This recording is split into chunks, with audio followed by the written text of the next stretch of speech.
Matin Sport. Bonjour maman. Bonjour. Riche, la chronique d'aujourd'hui va être riche, je le sais. Mais tous les jours, Très riche. il n'y a pas de problème. Oui. Alors aujourd'hui, on va débuter avec de l'athlétisme, le championnat du monde. Bouhanani éliminé sans surprise sur 100 mètres haies. Il termine à la 7e place de sa série. Pardon, il réalise un chrono de 7 secondes 75 centièmes. Aujourd'hui, entrée en liste de Sedjati, mais hier, le phénomène Duplantis. Duplantis, à la perche, on l'avait dit, ça sera phénoménal. Il l'a réussi à Tokyo. Sur cette piste qui nous a fait rêver en 1991, on pensait qu'avec Bubka, on avait tout vu, mais avec Duplantis, ça dépasse tout, le Suédois. Le Suédois, il a réussi à battre le record du monde pour le porter à 6,30 mètres. Depuis 2020, il l'a battu 14 fois. Ça veut dire, sur les 5 dernières années, dans l'année, 3 fois, il améliore son record du monde. C'est tout simplement du jamais vu. Et je pense que je serai plus de ce monde et que le record du monde de Duplantis ne sera pas battu. Un jour, il le sera. C'est ça le but.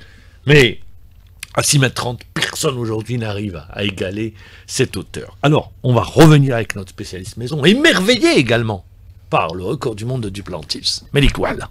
Chaque compétition n'est devenue qu'une occasion supplémentaire pour le Suédois Armand Duplantis d'écrire son nom sur le livre des légendes du sport mondial. Le stade olympique de Tokyo a été le théâtre d'un exceptionnel exploit où le double champion olympique du saut à la perche a battu pour la 14e fois de sa carrière et pour la 3e fois de la saison le record mondial, franchissant la mythique barre des 6,30 mètres, reléguant ses adversaires à de simples spectateurs. Cette 3e journée de compétition a connu également plusieurs surprises, à commencer par le néo-zélandais Jordi Bemic qui a pu arracher le titre mondial du 3000 mètres steeple face au ténor de la discipline. Même constat sur le 100 mètres haies féminin où la Suissesse Ditaji Kambundji a pu prendre le dessus sur les Américaines, mais surtout sur la Nigériane Tobia Musan, détentrice du record mondial de la spécialité. La Suissesse Kambundji réalise par la même occasion un nouveau record national avec un excellent chrono de 12 secondes et 24 centièmes. Et en ce qui concerne la 4e journée de compétition prévue ce mardi, il y aura l'entrée en liste des 3 coureurs algériens du 800 mètres. Le médaillé olympique Djamel Sedjati qui sera au départ de la première série à 11h35 heure algérienne. Mohamed Ali Gouanet sera dans la 5e série en compagnie du champion olympique, le Kenyan Emmanuel Wanyoni à 12h10 et Slimane Moula sera au départ de la 7e et dernière série à 12h29. La mission des Algériens sera d'être parmi les 3 premiers ou bien parmi les 3 meilleurs temps pour prétendre aux demi-finales. Sedjati qui reste, il faut le dire, la seule chance de médaille à un degré moindre, tricky sur le triple saut. Alors sur Duplantis, je voudrais juste rajouter, c'est assez exceptionnel, parce qu'il est entouré par ses parents, son père et sa mère, qui sont ses entraîneurs, son staff.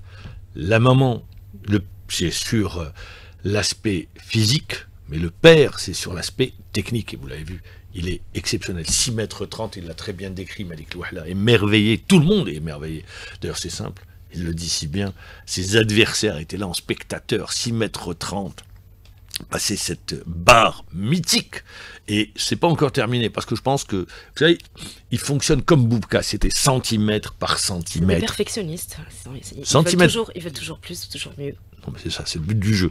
Et centimètre par centimètre comme Bubka, parce que également, à chaque fois que vous battez un record du monde, il y a une prime qui va avec. Et elle est conséquente, la prime. Donc, il va doucement, mais sûrement. Du basketball avec le groupement sportif Cossidère. Ça, c'est les filles du groupement sportif. Elles ont enchaîné avec une 4e victoire au championnat arabe dames qui se déroule en Arabie Saoudite. Elles ont battu la formation émiratite de Sharika sur le score de 101 à 64. Il n'y a pas de détails. Elles ont déroulé durant ce match pour le compte de la 5e journée.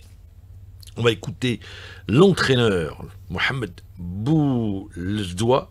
Il est contacté par Rostomi Hachrif. L'équipe vient de signer sa 4e victoire dans ce championnat arabe. Avec un large succès, nous avons bien géré la partie en mettant en place notre jeu et en donnant du temps de jeu à l'ensemble du banc. Ce qui est très important pour la suite de la compétition. Nous affronterons l'équipe d'Al-Oula, club organisateur de ce tournoi. Ce sera un match difficile face à une équipe motivée et soutenue par son public. Mais nous allons l'aborder avec sérieux, détermination et beaucoup d'envie afin de continuer sur notre belle dynamique. Match important, très important pour nous, qui va nous permettre de mettre un grand pas en finale. Alors elles affrontent cet après-midi, vous l'avez entendu, à 17h, les favoris pour le sacre final, le club saoudien d'Al Oula. Une victoire, verrait nos champions d'Algérie disputer la finale du championnat, quel que soit le résultat de son dernier match, prévu vendredi, face aux Jordaniennes d'El Fahis. Le volleyball, depuis 20 minutes, a débuté la rencontre, le deuxième match de notre équipe nationale de volleyball au championnat du monde qui se déroule aux Philippines. Nos garçons sont dans le groupe F. Je rappelle que lors de la première journée, le 6 national, bien que battu par les Italiens, champions du monde en titre sur le score de 3-7-0, n'ont pas démérité au cours de cette rencontre, notamment dans le deuxième set, 25-22. Alors, on l'espère, pourquoi pas, une victoire, et ce serait une première. Non, c'est au championnat du monde. La lutte, championnat du monde à Zagreb, Chouaib Abdelrahman Sahraoui, éliminé en 16e de finale par le Cubain Sébastien Rivera, dans la catégorie des 65 kg en lutte libre. Aujourd'hui, entrée en lice de la seule Algérienne engagée, Shrima Shbila, dans la catégorie des 50 kg. Elle affrontera au premier tour la Brésilienne Camila Barbosa da Silva. Du handball avec nos U17, pour second match dans ce championnat d'Afrique de la sélection nationale des moins de U17. Elle s'est inclinée hier face à l'Égypte au niveau de la salle du complexe Miloud Hedfi. Retour sur cette rencontre avec notre spécialiste maison, Lotfi Benedir. Face aux grands favoris dans ces championnats d'Afrique, l'Égypte, la sélection nationale féminine, s'est lourdement inclinée pour le compte de la deuxième journée de la phase des poules du groupe B sur le score de 36-15. Les Égyptiennes ont imposé le rythme d'entrée, ce qui explique le large score à la mi-temps 21-4. Aux yeux du sélectionneur national Fares Swaghi, son équipe a affronté un adversaire nettement supérieur. En fait, l'Égypte, elle est très connue par ses standards très relevés en handball. D'ailleurs, ils ont fait un projet qui est énorme dans la formation et aujourd'hui, on voit des joueuses qui jouent pratiquement en direct que c'est l'équipe de France, l'équipe d'Espagne. D'ailleurs, je pense qu'elle va être favorite dans le championnat du monde pour jouer les premiers rôles. C'est une équipe vraiment énorme et comme vous voyez, nous, on n'a pas pu faire face, particulièrement en première mi-temps. Dès la rentrée, on était vraiment surpris avec leur niveau, un niveau très haut. Et puis on a essayé de préparer un programme soi-disant ciblé vers la deuxième mi-temps. On a pu jouer l'attaque rapide parce que l'attaque placée avec eux, leur défense, alors là, elles étaient très actives individuellement. Dans l'autre rencontre du groupe B, la Guinée a réussi son entame de compétition en battant le Burkina Faso sur le score de 25-17. De même pour l'Angola qui a pris le meilleur sur le Kenya 23-18. À présent, les joueuses de la sélection nationale bénéficieront de 2 jours de repos avant d'affronter jeudi la Zambie pour le compte de la 4e journée du groupe B, avec la ferme intention d'effacer cette défaite face à l'Égypte et rester focalisé sur son objectif, celui de se qualifier pour les demi-finales. Doran, Lotfi Benedir pour Alger Chaîne 3. On va terminer avec du football. Tout d'abord au niveau national, match avancé de la 5e journée. Le Mouloudia d'Alger, champion d'Algérie en titre, affronte aujourd'hui à 19h. Ça sera en direct sur les ondes d'Alger Chaîne 3, dans un match à huis clos, le Mouloudia d'Oran.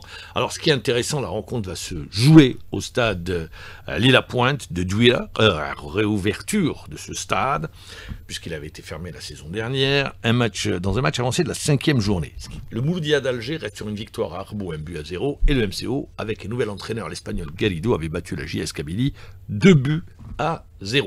Le Mouloudia d'Alger compte 2 matchs de retard, se doit de confirmer son statut de favori pour le sacre final, une équipe qui défend son titre, mais surtout avant d'entamer le 20 septembre prochain, c'est tout juste demain, dans moins d'une semaine, eh bien, la compétition africaine pour le Mouloudia d'Alger. Ils affrontent Al-Fassal en Ligue des Champions le samedi 20. Les hommes de l'entraîneur sud-africain, eh bien, c'est vrai que c'est un entame de saison, il y a des automatismes à travailler. En face, eh bien, en déplacement, cette équipe du Mouloudia d'Oran connaît des difficultés. Mais un bon résultat, eh bien, ça donnerait une autre dynamique au MCO. Un match à suivre en direct et ça promet du spectacle. La concurrence, elle sera rude aujourd'hui. Eh oui, il y a la Champions League européenne. Cette petite musique qui fait rêver, cette petite musique qui annonce la plus prestigieuse des compétitions au niveau mondial. Et aujourd'hui, eh bien aujourd'hui, il y a de superbes affiches. Tout d'abord, on retiendra ce match entre la Juve et le Borussia Dortmund. À retenir également Tottenham, Villarreal. Arsenal, demi-finaliste de la dernière édition, se déplace à Bilbao pour affronter l'Athletic de Bilbao. On retiendra également que le Real Madrid toujours cité pour le sacre final qui affronte l'Olympique de Marseille. Et puis Benfica, Karabakh d'Azerbaïdjan. Voilà le programme qui vous est proposé aujourd'hui avec PSV Eindhoven, Union Saint-Gilloise de Belgique, qui pourrait créer la surprise. Ça débute aujourd'hui et ça se termine demain. Vous avez 2 matchs à 17h45 et le reste du programme, c'est PSV Eindhoven, Union Saint-Gilloise, Atlético Bilbao, Arsenal, et le reste du programme, eh bien, à partir de 20h. Elle nous avait manqué cette musique.